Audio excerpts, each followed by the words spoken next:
आज मस्त अशी पनीर भुर्जी करते आहे। त्यासाठी कढईमध्ये घेतलं आहे तेल, त्यामध्ये तमालपत्र, दालचिनी, 2 लवंग, 4 काळी मिरी, 1 चमचा जिरं, 1 चमचा आलं लसूण बारीक चिरून घातला आहे, 7-8 कढीपत्त्याची पानं घातली आहे, थोडासा हिंग घातला आहे, 3 मध्यम आकाराचे कांदे बारीक चिरून घातले आहे। आता हे कांदे तांबूस रंगावर परतून घ्यायचे आहेत।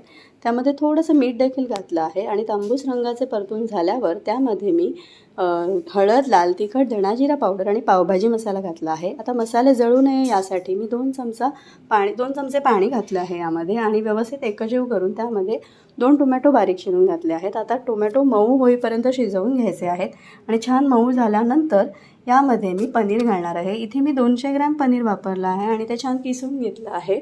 आता झाकण ठेवून शिजवल्यानंतर टोमॅटो मऊ पडल्यावर यावर मी हे पनीर घातलं आहे आणि मस्त असं एकजीव करून घेतलं आहे। परत एकदा यामध्ये 2 ते 3 चमचे पाणी इथे मी घालते आहे। यामुळे आपली पनीर भुर्जी कोरडी होत नाही, छान अशी मऊसूत राहते।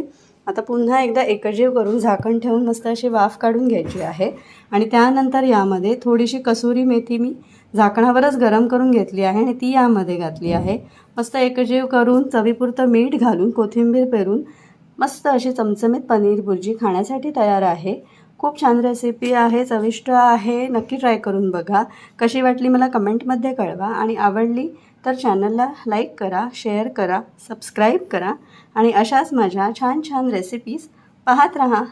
थँक्यू।